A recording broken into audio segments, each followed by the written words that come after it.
श्री कृष्ण हर एक तार देकर उसके चीर को बढ़ा रहे थे, अपने से एक एक तार देकर उसके चीर को बढ़ा रहे थे। इसलिए जब भी जीवन में कोई ऐसा अवसर आता है जहां कोई व्यक्ति सुने न सुने, लेकिन कृष्ण जरूर सुनते हैं, परमात्मा जरूर सुनते हैं। कई बार जीवन में ऐसा अवसर, ऐसी स्थिति आई होगी जब आपको लगा होगा कि भगवान ही है जो हमको इस परिस्थिति से निकाल कर बाहर लेकर आया। कई बार ऐसा लगा होगा, कई बार जब आप गहराइयों में, खाइयों में गिरते हैं, कई बार मुश्किलों में उलझते फंसते हैं, तब आपको लगा होगा जरूर कि आज परमात्मा ने हमें निकाल लिया, आज भगवान ने हमें पार कर दिया। कृष्ण ही है जिन पर आप पूरा भरोसा कर सकते हो। इसलिए सीखिए भरोसा करना। दुर्योधन ने भगवान की बात पर भरोसा नहीं किया और उल्टा समझा दिया, मैं सब जानता हूं, और श्री कृष्ण चले गए। श्री कृष्ण लौट कर चले गए और समझ गए कि अब ये मेरी बात समझने में सक्षम नहीं है। बहुत ऊंची बात भी बहुत सामान्य व्यक्ति के समझ नहीं आती, और हर व्यक्ति अपने स्तर की ही बात समझता है। दुर्योधन की वृत्ति है छीनने की, तो वो त्याग की भावना नहीं समझेगा, जबकि है सब पांडवों का ही और उतना ही मांग रहे हैं, लेकिन उतना भी देने को तैयार नहीं है। भगवान श्री कृष्ण समझ गए। कई बार ऐसी स्थिति आती है, हो ये सोई जो राम रचि राखा, को करे तरक बड़ा वही साका। लेकिन श्री कृष्ण के बिना काम भी किसी का नहीं चलता, भगवान के बिना काम भी किसी का, बोलो जरा। अरे कोई चोर भी चोरी करने जाता है ना, वो भी यही कह के जा रहा है, भगवान आज तो कृपा करना तिजोरी खुली मिल जाए। चोर भी चोरी करने जा रहा है तो कह रहा है कि भगवान थोड़ा मेरी तरफ देखना। अब जो तिजोरी का मालिक है वो भी कह रहा है कि भगवान थोड़ा मेरी तरफ देखना, मेरी तिजोरी की रखवाली तेरे ऊपर छोड़कर जा रहा, आराम से सो रहा। और इधर ये चोरी करने वाला भी कह रहा है कि प्रभु तिजोरी खुली मिल जाए। भगवान की जरूरत सभी को है, पर भगवान किसकी सुनते हैं? जो ठीक है, जो सही है, जो सत्य है, भगवान किसकी सुनेंगे? भगवान उसकी चोरी में साथ नहीं देंगे, उसकी गलती में साथ नहीं देंगे। भगवान दुर्योधन का साथ नहीं देंगे, भगवान देंगे तो अर्जुन का हिस्सा देंगे, क्योंकि अर्जुन के मन में छल नहीं है, कपट नहीं है, पाप नहीं है, और दोनों के दोनों भगवान के पास आए हैं। महाभारत का युद्ध होना है ये तय है, दोनों को भगवान की जरूरत है और दोनों ही भगवान के पास आते हैं। एक सिरहाने बैठ जाता है सिर की तरफ, जिसको दुर्योधन कहते हैं, अर्जुन पैरों में बैठा है। भगवान ने उठकर अर्जुन से पूछा कैसे आना हुआ, तो दुर्योधन कहता है मैं पहले आया हूं, मुझे पूछो। मुझे पूछते ही नहीं हो। कहा बताओ तुम्हें क्या चाहिए, क्यों आए हो? क्योंकि स्वार्थी व्यक्ति बिना स्वार्थ के नहीं आता। क्यों आए हो?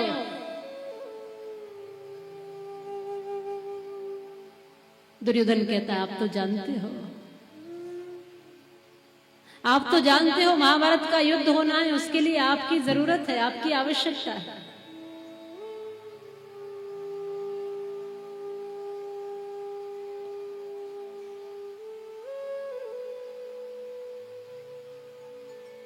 आप कुछ मदद करिए प्रभु। भगवान ने कहा देखो महाभारत का युद्ध होना है, वो तुम जानो, तुम देखो। मैं तुम्हारे साथ तो हूं, लेकिन निहत्था रहूंगा, युद्ध नहीं करूंगा, शस्त्र नहीं उठाऊंगा। मेरे पास सेना है जो युद्ध करेगी और एक तरफ मैं हूं जो युद्ध नहीं करूंगा। कौन चाहिए तुम्हें? बुद्धि लगाकर दुर्योधन ने कहा कि इनका करूंगा भी क्या, सेना ही चाहिए जो युद्ध कर सके। वहां तो योद्धा चाहिए, वहां पर ये नहीं चाहिए जो युद्ध ही न करे और मुझे युद्ध हरवा दे। कहा कि अपनी सेना दे दीजिए। और इधर अर्जुन कहता है प्रभु मेरी ओर देखो। भगवान कहते हैं कि तेरे लिए भी सेना है, योद्धा है बलशाली, और मैं भी हूं, क्या चाहिए, तेरे लिए भी यही बात है। अर्जुन ने कहा प्रभु मुझे तो केवल आप ही चाहिए, केवल आप चाहिए। श्री कृष्ण कहते हैं मेरा करोगे क्या, मैं शस्त्र नहीं उठाऊंगा, युद्ध नहीं करूंगा। मेरी सेना लेकर जाओ, तुम युद्ध जीत जाओगे। शस्त्र लेकर जाओ, तुम युद्ध जीत जाओगे। अर्जुन ने कहा गांडीव मेरे पास भी है प्रभु, और रही बात युद्ध जीतने की तो आपका दर्शन भी होता रहेगा तो भी मैं युद्ध जीत जाऊंगा। केवल आपका दर्शन चाहिए, आप शस्त्र ना उठाएं, आप युद्ध न करें। युद्ध करने के लिए मेरे हाथ काफी है, गांडीव मेरे पास है, बस आप तो दर्शन देते रहेंगे, उसी में मेरा कल्याण है, उसी में मेरी विजय है, उसी में सब कुछ छुपा हुआ, उसी में सब कुछ। ये भरोसा होना बड़ी बात। श्री कृष्ण मुस्कुरा गए। उसको सेना चाहिए थी, सेना मिल गई। यहाँ श्री कृष्ण चाहिए थे अर्जुन को, उनको कृष्ण मिल गए। और अब उनके रथ की बागडोर श्री कृष्ण ने संभाल ली, सारथी बन गए। युद्ध करने के लिए आज रथ पर बिठाया है, युद्ध भूमि में ले जाने के लिए अर्जुन को बिठाया। सब युद्ध की तैयारियां हो गई, महाभारत के युद्ध की पूरी तैयारियां हैं। श्री कृष्ण जिसके साथ हैं विजय उसी की होगी।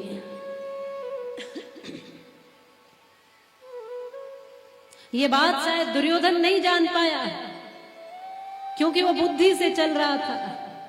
अर्जुन जानते हैं कि कृष्ण जहां है विजय भी वही है। यतो कृष्ण ततो जय, जहां कृष्ण है वहीं विजय है। जहां भगवान है वहीं विजय है, वही विजेता है। लेकिन अर्जुन को प्रभु पूछते हैं बताओ रथ कहां लेकर चलूं? तब अर्जुन ने कहा प्रभु मुझे क्या पूछते हो, जहां ले चलोगे वहीं मैं चलूंगा, जहां नाक रख लोगे वहीं मैं रहूंगा।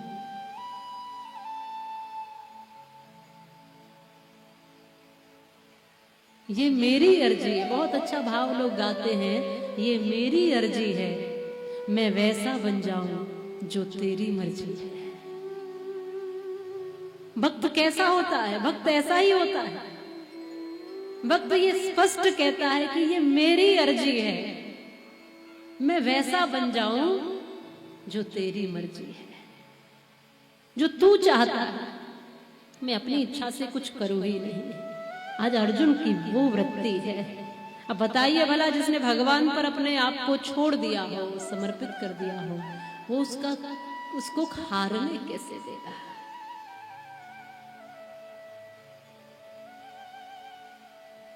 रथ की बागडोर पकड़ कर ले जाए। कृष्ण सारथी बने हैं, वो द्वारिकाधीश जिनके वैभव की कोई सीमा नहीं है, वो जिनसे सारा संसार थर्राता और कांपता है, वो द्वारिकाधीश जिनके समकक्ष कोई खड़ा होने की हिम्मत नहीं करता, वो द्वारिकाधीश जो राजसूय यज्ञ में अग्र पूजा के अधिकारी बनते हैं पूरे विश्व में, वो द्वारिकाधीश जिनके सामने दुनिया नतमस्तक होती है, आज वो रथ पकड़ रहे हैं, रथ चला रहे हैं, रथ संभाल रहे हैं और अर्जुन को पीछे बिठा दिया है।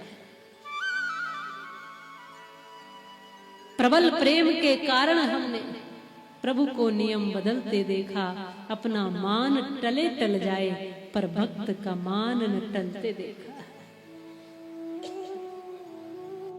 भगवान कहते हैं कि मैं रीझूं एक तुलसी दल पर। आप कहोगे कि भगवान को मनाने के लिए क्या चाहिए? बोलो। आप बड़े बड़े लड्डू पेड़े का भोग लगाएंगे, भंडारे प्रसादे सब कुछ देंगे, सब कुछ करेंगे, सोचेंगे कि खूब प्रसादी चढ़ाते हैं वो खुश हो जाएगा, सोचेंगे आभूषण बना देते हैं वो खुश हो जाएगा, बड़े बड़े गहने दे देते हैं वो खुश हो जाएगा। भगवान कहते हैं मैं रीझू एक चुल्लू जल पर, एक चुल्लू जल, एक बूंद जल भर भी अर्पित कर दोगे मैं खुश हो जाऊंगा और बिक जाऊं एक तुलसी दल पर। मेरा मोल क्या है? एक तुलसी के पत्ते को समर्पित करके लोग मुझे खरीद लेते हैं। इतना तो सस्ता हूं मैं और फिर भी लोग मुझे नहीं ले पाते।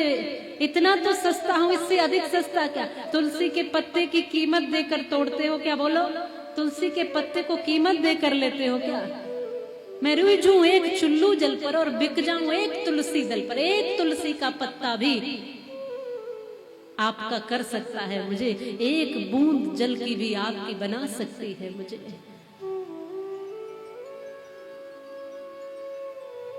श्री कृष्ण ये कहते हैं बस भक्त समर्पण तो करेगा।